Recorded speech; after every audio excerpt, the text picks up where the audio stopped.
তোমার সামান্য ভুল যেমন তোমার নাম্বারটাকে শুধু কমিয়ে দেবে এমন নয়, তোমাকে ফেল পর্যন্ত করিয়ে দিতে পারে। আবার তোমার সামান্য বুদ্ধিমত্তা সেটা তোমাকে পাস তো করতে সাহায্য করবেই, তোমার স্কোরটাকেও কিন্তু অনেক বাড়িয়ে নিয়ে যেতে সাহায্য করবে। এইবার তুমি ঠিক কি তোমার দিক থেকে পদক্ষেপ নেবে, তোমার বুদ্ধিমত্তার পরিচয় দেবে নাকি তোমার সামান্য ভুলের পরিচয় দেবে, সেটা তোমার ওপরেই ডিপেন্ড করছে। এবং আজকের এই ডেটটা কিন্তু যথেষ্ট ভাইটাল ছিল, সেখানেও দেখা গেল তোমাদের মধ্যে খুব খুব নেগলিজেন্সি। কি কারণে সেটা বোঝা গেল না, তাই তোমাদেরকে আরো একবার সতর্ক করার জন্য ছোট্ট এই উপস্থাপনাটা নিয়ে হাজির হয়ে গেলাম আমি, তোমাদেরই এসপি ম্যাম। আজকের উপস্থাপনার বিষয়বস্তুর যে গুরুত্ব সেটা যদি তুমি এখনো না বুঝে থাকো তাহলে বলবো বড় একটা ভুল করতে চলেছো। তাই গুরুত্বটা বোঝার জন্য অন্তত সম্পূর্ণ উপস্থাপনাটা দেখো এবং বুঝে নাও। এই 2026-এ তুমি যদি উচ্চ মাধ্যমিক পরীক্ষা দিয়েছো তবেই এসেছো আজকের এই উপস্থাপনাটা দেখার জন্য, তাহলে তোমায় বলি সেই সামান্য ভুল কোনটা যেটা তোমার নাম্বার কমিয়ে দেওয়া তো হবেই, তার সঙ্গে সঙ্গে ফেলও করিয়ে দিতে পারে। আর বুদ্ধিমত্তাটাই বা কি সেটাই এখন বলে দেবো। দেখো, পরীক্ষা তোমাদের হয়ে গেছে 4th সেমিস্টারের, অপেক্ষা করছো, বারংবার বিভিন্ন জায়গায় এসে কমেন্টে জানতে চাইছো কবে রেজাল্ট আসবে, ভোটের আগে নাকি ভোটের পরে, কি মনে করছি, কি হচ্ছে, আপডেট কি, এরকম নানাবিধ তোমাদের যে কমেন্ট সেগুলো আসতেই থাকছে। আর এই সম্পর্কে যতদূর খবর ছিল সেই সম্পর্কে তোমাদের বহুবার আমি কিন্তু জানিয়েছি এই চ্যানেলের থ্রু দিয়ে। আরও একটা ভাইটাল জিনিসও কিন্তু তোমাদের জানিয়েছিলাম, যেটা হচ্ছে উচ্চ মাধ্যমিক শিক্ষা সংসদের তরফ থেকে লাস্ট আসা একটা গুরুত্বপূর্ণ নোটিফিকেশন, যেটা মারাত্মক গুরুত্বপূর্ণ। কিন্তু তোমাদের মধ্যে দেখলাম অনেকেই সেই ব্যাপারটাকে আমলই দিলে না, আর সেটাই কিন্তু তোমার জন্য চরম বিপত্তি তৈরি করতে পারে, তোমার জন্য অনেক বেশি ক্ষতি করে দিতে পারে এই গুরুত্ব না দেওয়ার কারণে। কি বিষয়ের কথা বলছি হয়তো আন্দাজ করতে পারছো, তারপরেও তোমাদের মধ্যে আর কোনো ধোঁয়াশা না রেখে সেটা বলে দিচ্ছি। সেটা হচ্ছে 4th সেমিস্টারের পরীক্ষা দিয়ে দেওয়ার পরেও কিন্তু তোমাদের কিছু জিনিস বাকি থেকে গিয়েছিল, সেটা হচ্ছে তোমাদের প্র্যাকটিক্যাল এবং প্রজেক্টের বিষয়। আর এই প্র্যাকটিক্যাল এবং প্রজেক্টের বিষয়ে অনেকেই একেবারে তোমাদের ভাবলেশীন, কোনো রকম কোনো পদক্ষেপ নিচ্ছই না। অনেকে এখনো পর্যন্ত তোমরা কিন্তু প্রজেক্ট সাবমিট করোনি, এইরকমই খবর রয়েছে, যেখানে আজকের ডেটটা ছিল খুব গুরুত্বপূর্ণ একটা ডেট। উইদাউট ফাইন আজকের মধ্যেই কিন্তু তোমাদের নাম্বার আপলোডের একটা ডেট, একটা সীমারেখা সেখানে কিন্তু ডেডলাইন হিসাবে বেঁধে দিয়েছিল উচ্চ মাধ্যমিক শিক্ষা সংসদ। হ্যাঁ, 1 এপ্রিলের মধ্যেই তোমাদের প্রজেক্ট এবং প্র্যাকটিক্যালের নম্বর সেটা অনলাইনে সাবমিশনের জন্য বলে দেওয়া হয়েছিল। সেই ডেটটা অনেক আগে ছিল লাস্ট ডেট, কিন্তু এক্সটেন্ড করে সেটা 1 এপ্রিল করা হয়েছিল। সেখানেও তোমাদের মধ্যে যে গাফিলতিটা দেখা যাচ্ছে সেটাই হচ্ছে তোমাদের বিপত্তির কারণ, তোমাদের মধ্যে বিপদ ডেকে নিয়ে আসবে। কারণ তুমি যদি প্রজেক্ট না জমা দাও, তুমি যদি প্র্যাকটিক্যাল পরীক্ষা না অ্যাটেন্ড করে থাকো, সেক্ষেত্রে কিন্তু তুমি টোটালি ফেল হয়ে যাবে। সেটা তুমি বুঝতে পারছো কি না, আমি অন্তত বুঝতে পারছি না। দেখো, 3rd semester, 4th semester, practical, project সব মিলিয়ে তোমাদের কিন্তু এই উচ্চ মাধ্যমিকের রেজাল্ট হতে চলেছে। তুমি ভাবছো কি 3rd সেমিস্টার আমি দিয়ে দিয়েছি, আমার কোনো বিষয়ে সাপ্লি আসেনি, বা সাপ্লি এসেছিল আমি সেটা দিয়ে দিয়েছি, 4th সেমিস্টারের পরীক্ষাও দিয়ে দিয়েছি, ব্যাস আমি দায় মুক্ত, এইবার শুধু রেজাল্ট আসার অপেক্ষা। না, এতটাও সহজ ব্যাপার নয়। এরপরেও তোমার প্র্যাকটিক্যালের নম্বর রয়েছে এবং তোমার প্রজেক্টের নম্বর রয়েছে। যদি তোমার কোনো প্র্যাকটিক্যাল সাবজেক্ট না থেকে থাকে তাহলে তোমার সমস্ত বিষয়ের প্রজেক্ট রয়েছে এবং সেখানে নম্বরটা কিন্তু অনেকটাই বেশি। আর এই অনেকটা বেশি নম্বরটাকে তোমরা আমলই দিচ্ছ না।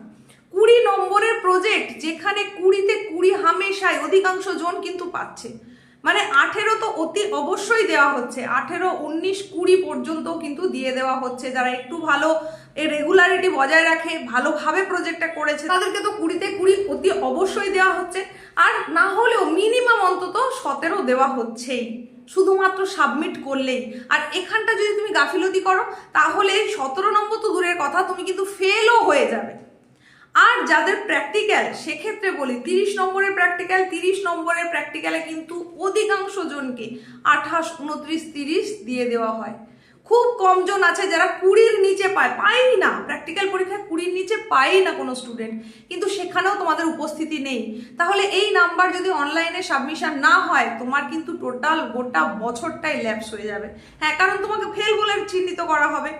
সুতরাং এই জায়গায় আর কোনো গাফিলতি নয়, এখনো সুযোগ আছে তোমার জন্য। তবে সেটা উইদাউট ফাইন আর হবে না, সেখানে উইথ ফাইন তোমাকে এবার সেটা পদক্ষেপটা নিতে হবে। তার জন্য যে ডেটটা বলা হয়েছে উচ্চ মাধ্যমিক শিক্ষা সংসদের তরফ থেকে সেটা হচ্ছে 6 এপ্রিল। হ্যাঁ, লাস্ট ডেট হিসাবে, একদম ডেডলাইন হিসাবে আরও একটা ডেট বলা আছে, সেটা হচ্ছে 6 এপ্রিল। তার মধ্যে 200 টাকা কিন্তু ফাইন হিসাবে দিতে হবে, তবেই তোমার এই নাম্বারটা অনলাইনে সাবমিশন হবে। তার জন্য অতি অবশ্যই স্কুল কর্তৃপক্ষের সঙ্গে তোমাকে যোগাযোগ করতে হবে।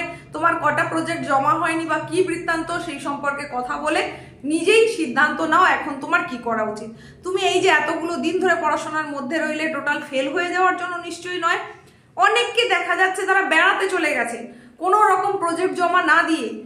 এই সমস্ত খবর কিন্তু নিউজ পেপারে উঠে এসেছে, শুধুমাত্র আমার কথা এরকম নয়, সেই চিত্র তোমাদের সামনে আমি তুলে ধরেছি এর আগে একটা উপস্থাপনায়। সুতরাং এখনো তোমাদের মধ্যে যদি কারোর প্রজেক্ট জমা না হয়ে থাকে, প্র্যাকটিক্যাল যদি কোনো কারণে দিতে না পেরে থাকো, অতি অবশ্যই স্কুলের সঙ্গে যোগাযোগ করো এবং সেখানে আলোচনার মাধ্যমে একটা সমাধানে আসো। তবে 6 এপ্রিলের পরে কিন্তু এটা কোনোভাবেই আর করা সম্ভব নয়, তাই অতি অবশ্যই স্কুলে যোগাযোগ করে একটা সিদ্ধান্তে আসতে হবে এবং সেই অনুযায়ী তোমাকে কিছু একটা প্রজেক্ট অন্তত জমা দিতেই হবে। আর তোমরা বোকামিটা আরো কোথায় করছো, এই যে জমা না দেওয়ার কারণে ফেল তো হয়ে যাবেই, আর শুধুমাত্র কিছু একটু করেও যদি তুমি জমা দিয়ে দিতে পারো তাহলে তোমার স্কোরটা কোথায় যাবে তুমি বুঝতেই পারছো না।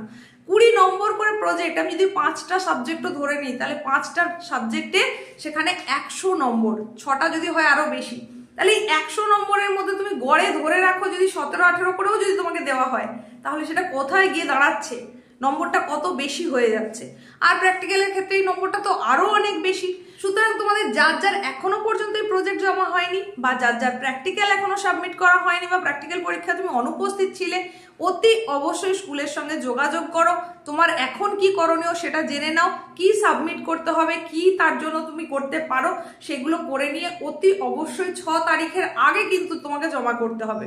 6 পর্যন্ত অপেক্ষা করবে না, তার অনেক আগেই তুমি চেষ্টা করবে সেটা সাবমিট করে দেওয়ার। কারণ অনলাইনে সাবমিশন যখন সমস্ত স্কুল একসঙ্গে করবে সেখানে সার্ভারে অনেক সময় প্রবলেম হয়ে যায়, যাতে সেটা না অ্যারাইজ করে, তাই অতি অবশ্যই তুমি তার আগেই তোমার এম থেকে সেই কাজগুলো করে নাও। বাকিটা স্কুলের হাতে, স্কুলের ওপরে ছেড়ে দাও। তাই এই ভুলগুলো আর দ্বিতীয়বার করো না। সেই কারণেই তোমাদেরকে বারবার করে বলেছি যে উচ্চ মাধ্যমিকে তুমি পাশ করবে না ফেল করবে সেটা হচ্ছে তোমার হাতেই রয়েছে। তাই এই ভুলটা না করে অতি অবশ্যই সাবমিট করে দাও। আর এইরকমই গুরুত্বপূর্ণ আপডেটেড তথ্যগুলো যদি তুমি আরও পেতে চাও তাহলে চ্যানেলের সঙ্গে যুক্ত থাকতে হবে, নিয়মিত চ্যানেলে চোখ রাখতে হবে। বিভিন্ন সময় তোমাদের রেজাল্ট বেরোনোর আগে পর্যন্ত হয়তো বিভিন্ন রকম আপডেট আসবে, সেগুলো জানতে গেলে কিন্তু তোমাকে অতি অবশ্যই চ্যানেলের সঙ্গে যুক্ত থাকতে হবে। আর আজকের এই উপস্থাপনাটা সেই বন্ধুদের মধ্যে প্রচুর পরিমাণে শেয়ার করে দাও যারা এখনো পর্যন্ত প্রজেক্ট জমা করেনি বা প্র্যাকটিক্যালে বসতে পারেনি কোনো না কোনো কারণে, তাদেরকেও একটু সাহায্যের হাতটা বাড়িয়ে দাও। এই ছিল আজকের উপস্থাপনা। দেখা হচ্ছে খুব তাড়াতাড়ি নতুন অন্য এক উপস্থাপনার সঙ্গে।